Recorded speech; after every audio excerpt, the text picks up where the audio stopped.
नरेंद्र मोदी ने आज राहुल गांधी को मुंहतोड़ जवाब दिया। पाकिस्तान पर भी, डोनाल्ड ट्रंप पर भी, ऑपरेशन सिंदूर पर भी, पीओके पर भी और राफेल पर भी। राहुल गांधी के जितने भी सवाल थे, नरेंद्र मोदी ने सारे सवालों के जवाब दिए। अगर संसद में हुई डिबेट का पॉलिटिकल मतलब आपको बताएं तो राहुल गांधी को भारी नुकसान हुआ है।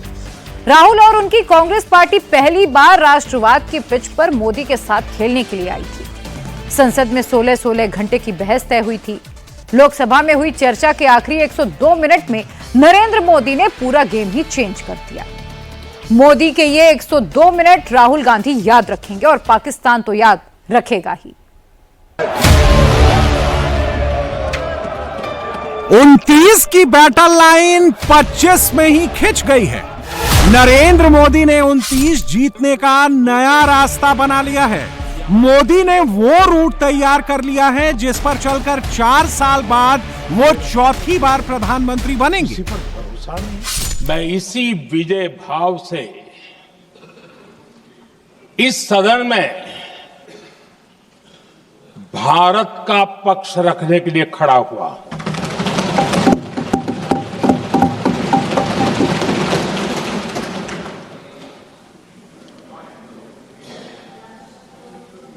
और जिन्हें भारत का पक्ष नहीं दिखता है, उन्हें मैं आईना दिखाने के लिए खड़ा हुआ। मोदी को यह रास्ता विरोधियों ने ही दिखाया है। ऑपरेशन सिंदूर पर चर्चा के दौरान विपक्ष ने मोदी पर जो पत्थर फेंके, प्रधानमंत्री ने उसी से 29 की सीढ़ी बनाई है। दुनिया का समर्थन तो मिला, दुनिया के देशों का समर्थन मिला, माननीय है, लेकिन ये दुर्भाग्य है कि मेरे देश के वीरों के पराक्रम को कांग्रेस का समर्थन नहीं। पहलगाम से शुरू हुआ राजनीतिक युद्ध पाकिस्तान तक पहुंच गया है। सेना को कार्रवाई की खुली छूट दे दी गई। आतंकियों को वो सजा दी और सजा ऐसी है कि आज भी आतंक के उन आकाओं की नींद उड़ी हुई है।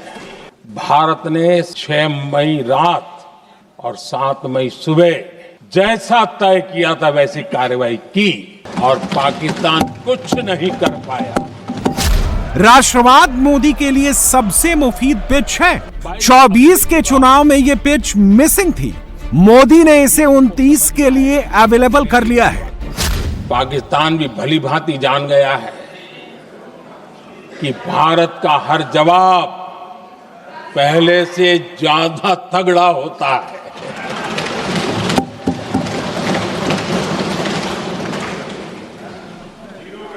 उसे यह भी पता है कि अगर भविष्य में नौबत आई तो भारत आगे कुछ भी कर सकता है।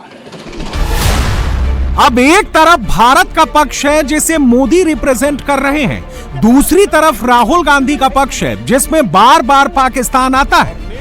10 मई को भारत ने ऑपरेशन सिंदूर के तहत हो रहे एक्शन को रोकने की घोषणा की। इसको लेकर यहां भांति भांति की बातें कही गई। ये वही प्रोपेगेंडा है जो सीमा पार से फैलाया गया है। कुछ लोग सेना द्वारा दिए गए तथ्यों की जगह पाकिस्तान के झूठ प्रचार को आगे बढ़ाने में जुटे हुए हैं। राहुल, प्रियंका, खड़गे, ओवैसी, अखिलेश, नरेंद्र मोदी को फंसाने के लिए इन सबने मिलकर एक जाल बनाया था। Surrender, immediate surrender in 30 minutes. Operation Sindoor के बहाने विरोधियों ने मोदी और उनके 3 सीनियर सहयोगियों को जाल में फंसाना चाहा। 29 बार उन्होंने बोला कि भैया मैंने सीज फायर करवाया। अगर वो झूठ बोल रहे हैं तो अपने भाषण में यहां प्रधानमंत्री कह दें कि वो झूठ बोल रहे हैं। यहां पे अगर दम है तो यहां पे प्रधानमंत्री बोल दे कि ट्रंप झूठ बोल रहे हैं। इस देश के नागरिकों की सुरक्षा की जिम्मेदारी किसकी है? क्या इस देश के प्रधानमंत्री की नहीं है? क्या इस देश के गृह मंत्री की नहीं है? क्या इस देश के रक्षा मंत्री की नहीं है? क्या एनएसए की नहीं है? विपक्ष के टारगेट पर कुल 4 लोग हैं। प्रधानमंत्री नरेंद्र मोदी, गृह मंत्री अमित शाह, रक्षा मंत्री राजनाथ सिंह और एनएसए अजित डोभाल। इस्तीफा इस्तीफा, सरेंडर सरेंडर, फेल्योर फेल्योर, जिम्मेदारी जिम्मेदारी, पहलगाम पहलगाम। 32 घंटे की डिबेट में विपक्ष की तरफ से बार बार यही रिपीट होता रहा। ये जिम्मेदारी होम मिनिस्टर लेना चाहिए, अमित शाह साहब लेना चाहिए। आप जरा उनको बताइए कम से कम। आतंकवादी मारे जाते हैं, हम सब पक्ष में हैं, लेकिन हर जगह राजनीतिक लाभ। आखिरकार इनकाउंटर कल ही क्यों हुआ? गृह मंत्री जी के कार्य क्षेत्र में आता है इंटेलिजेंस ब्यूरो। क्या गृह मंत्री जी ने इस्तीफा दिया? आपका जमीर जिंदा क्यों नहीं है? किस सूरत से आप पाकिस्तान से क्रिकेट मैच खेलेंगे? विपक्ष ने प्रधानमंत्री को टारगेट नंबर 1 पर रखा। राहुल से लेकर खड़गे तक सबने मोदी पर ही निशाना साधा। The point is that we are now facing in front of us Chinese and Pakistani fusion. And it is a very dangerous time. As you can see, it is a very dangerous time. And we cannot afford a prime minister who does not have the courage to use the army the way it has to be used. Modi ji गालियों का हिसाब रखते हैं। कौन कितने गालियां दिया, किसने दिया, इसका हिसाब रखते हैं। लेकिन भारत के सम्मान के खिलाफ राष्ट्रपति ट्रंप की बात मोदी जी क्यों चुप बैठे हैं? प्रधानमंत्री की बारी आई तो उन्होंने विपक्ष के जाल को चुटकियों में उड़ा दिया। पहले आतंकवादियों के मास्टरमाइंड निश्चिंत होते थे और वो आगे की तैयारी में लगे रहते थे। उनको पता था कुछ नहीं होगा। लेकिन अब स्थिति बदल गई है। अब हमले के बाद मास्टरमाइंड को नींद नहीं आती। उनको पता है कि भारत आएगा और मार के जाएगा। संसद में ऑपरेशन सिंदूर पर चर्चा के दूसरे दिन ऑपोजिशन एक अलग स्ट्रेटजी के साथ आया था। मोदी के विरोधी मई से ज्यादा अप्रैल के बारे में बोले। विपक्ष ने सेना के पराक्रम से ज्यादा पहलगाम का जिक्र किया और ऑपरेशन सिंदूर से ज्यादा पाकिस्तान के साथ सीज फायर पर फोकस किया।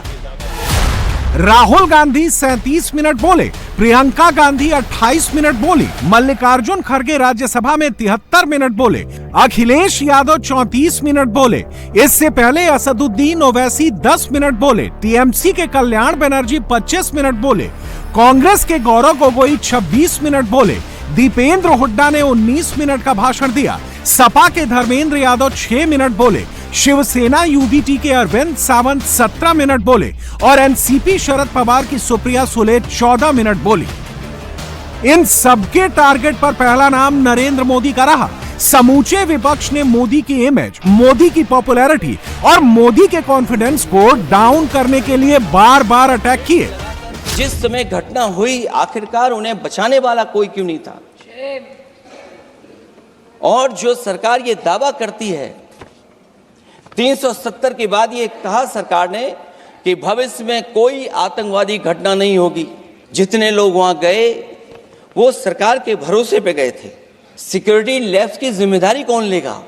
इस ऑपरेशन का सिंदूर का क्रेडिट, उसका श्रेय तो हमारे प्रधानमंत्री जी चाहते हैं। सही भी है, ठीक है, सही है, श्रेय ले। ओलंपिक्स में हमारा मेडल आता है, उसका भी श्रेय लेते हैं। लेकिन सिर्फ श्रेय लेने से नहीं होता नेतृत्व। जिम्मेदारी भी लेनी पड़ती है। प्रधानमंत्री सबसे अंत में बोले, लेकिन जब मोदी ने बोलना शुरू किया तो सबकी बोलती बंद कर दी। मोदी ने एक एक करके सबका हिसाब चुकता कर दिया। विपक्ष ने जितनी देर बोला और जो बोला उसे मोदी ने पाकिस्तान की झोली में डाल दिया। सर्जिकल स्ट्राइक चल रही थी, उसके बाद उन्होंने एक खेल खेलने की कोशिश की, बात जमी नहीं। एयर स्ट्राइक हुई तो दूसरा खेल खेलने की कोशिश की, वो भी जमी नहीं। जब ये ऑपरेशन सिंदूर हुआ तो उन्होंने नया पैंतरा शुरू किया। और क्या शुरू किया? रोक क्यों दिया? पहले तो मानने को तैयार नहीं थे कि मुक्त करते, अब कहते रोक क्यों दिया? वाह रे बयान बहादुरों, सिर्फ मैं नहीं, पूरा देश आप पर हंस रहा है। सेना के प्रति एक पता नहीं नेगेटिविटी, ये कांग्रेस का पुराना रवैया रहा। अब कांग्रेस का भरोसा पाकिस्तान के रिमोट कंट्रोल से बनता है और बदलता है। नरेंद्र मोदी से पहले विपक्ष की खिंचाई करने में गृह मंत्री अमित शाह ने भी कोई कसर नहीं छोड़ी।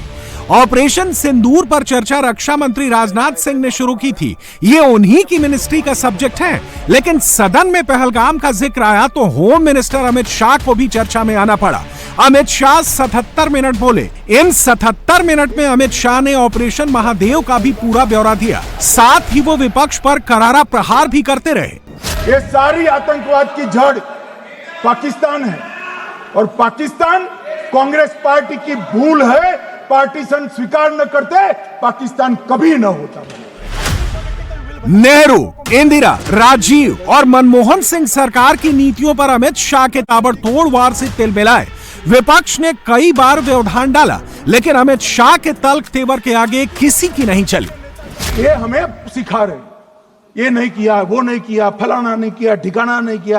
अरे भाई, आप तो पाकिस्तान को क्लीन चिट दे रहे हो कि पाकिस्तान ने हमला ही नहीं किया है। क्या अधिकार है आपको पूछने का? कोई अधिकार नहीं है। भाई, आप आतंकवादियों का धर्म देखकर दुखी मत होइए। अगर स्याही पड़ गई इनके चेहरे, ये क्या है माननीय भाई? आतंकवादी मारे गए, आपको इसका भी आनंद नहीं है? कौन? पाकिस्तान से आपकी बात होती है क्या?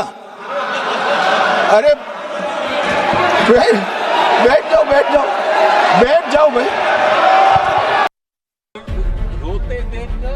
लोकसभा में और राज्यसभा में सत्ता पक्ष और विपक्ष के जितने भी बड़े नेता हैं, ऑपरेशन सिंदूर पर हुई चर्चा में सबने हिस्सा लिया। कांग्रेस ने अपने एजेंडे के हिसाब से आरोप लगाए। प्रियंका गांधी वाड्रा ने राष्ट्रवादी लाइन पकड़ने की कोशिश की, लेकिन प्रियंका का अंडरटोन वही रहा जो उनके बड़े भैया राहुल गांधी का है। उन्होंने कहा कि पाकिस्तान के पास शरण में आने के बजाय कोई चारा ही नहीं था। आपने शरण दिया क्यों? वो आते हैं आपके देश के अंदर, लोगों को मार डालते हैं और आप उनको शरण दे रहे हैं। क्यों दिया शरण? इसका जवाब क्यों नहीं दिया एक भी भाषण में? सीज फायर हुआ क्यों? ये जंग रुका क्यों? और तब क्यों रुका जब दुश्मन के पास कोई चारा नहीं था हमारे श्रेय में आने के बजाय? क्यों रुका ये जंग? इसका जवाब नहीं दिया। जब सरकार झूठी और कायर हो तो वे बहादुर से बहादुर सेना के साहस और पराक्रम को भी कमजोर कर देती है। जवाब में मोदी 102 मिनट बोले और ऑपरेशन सिंदूर पर हुई चर्चा के शो स्टॉपर बन गए। मोदी अपने 102 मिनट के भाषण में 50 बार पाकिस्तान बोले, 25 बार ऑपरेशन सिंदूर बोले। कांग्रेस का जिक्र उनके भाषण में 38 बार आया और 11 बार मोदी ने नेहरू का नाम लिया। विरोधी बार बार ट्रम्प ट्रम्प कह रहे थे। मोदी का मोरल डाउन करने के लिए वो ट्रम्प कार्ड खेल रहे थे। मोदी ने एक बार भी ट्रम्प का नाम नहीं लिया। नाम लिए बिना प्रधानमंत्री ने साफ कर दिया कि भारत और पाकिस्तान की जंग दुनिया के किसी भी नेता ने नहीं रुकवाई। ऑपरेशन सिंदूर में उन्होंने सेना को खुली छूट दी और सेना ने अपने हिसाब से फैसले लिए। दुनिया के किसी भी नेता ने भारत के ऑपरेशन रोकने के लिए नहीं कहा।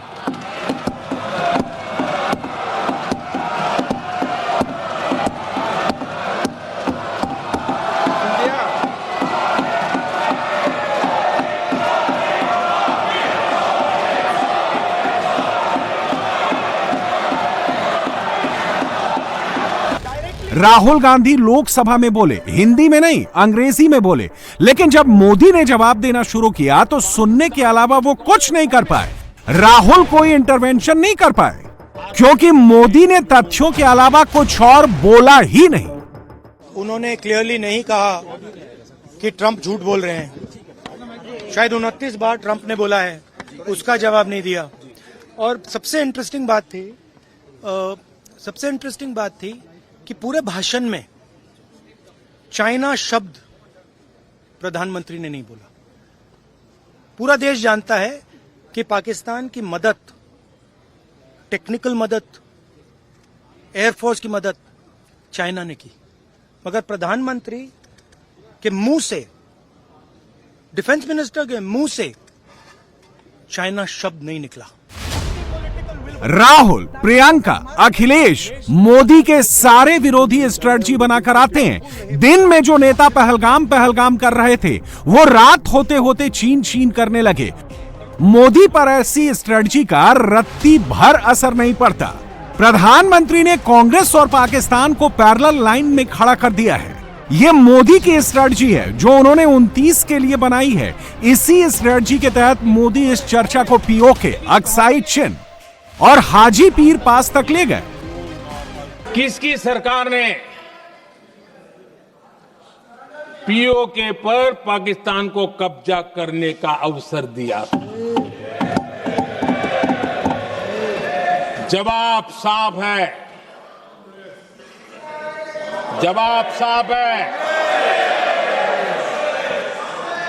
जब भी मैं नेहरू जी की चर्चा करता हूं तो कांग्रेस और उसका पूरा इकोसिस्टम बिलबिला जाता है। पता नहीं क्या है, लम्हों ने खता की और सदियों ने सजा पाई। आजादी के बाद से ही जो फैसले लिए गए उनकी सजा आज तक देश भुगत रहा है। अक्साई चीन की उस पूरे क्षेत्र को बंजर जमीन करार दिया गया। ये कह करके तो बंजर है। देश की 38,000 वर्ग किलोमीटर जमीन हमें खोनी पड़ी। 1965 की जंग में हाजी पीर पास को हमारी सेना ने वापस जीत लिया था, लेकिन कांग्रेस ने उसे फिर लौटा दिया। 1971 पाकिस्तान के 93,000 फौजी हमारे पास बंदी थे। पाकिस्तान का हजारों वर्ग किलोमीटर एरिया हमारी सेना ने कब्जा किया था। हम बहुत कुछ कर सकते थे, विजय की स्थिति में थे। उस दौरान अगर थोड़ी सा विजन होता, थोड़ी सी समझ होती तो पीओके वापस लेने का निर्णय हो सकता। मोदी और राहुल के बीच जब भी मैच होता है तब राहुल की टीम मैच से पहले बहुत मसल्स फुलाती है। वो मोदी को हरा देने के दावे करती है, लेकिन किसी भी मैच में मोदी राहुल की पकड़ में नहीं आते। ऑपरेशन सिंदूर पर अभी संसद में मैच हुआ है। यही मैच जब 29 के चुनाव में होगा तब मोदी की धार और तेज होगी। संसद में प्रधानमंत्री संभल कर बोल रहे थे, चुनावी मैदान में तो उनके सामने खुला मंच होगा, तब आक्रमण भी तेज होगा, उसमें सियासी बारूद भी तेज होगा।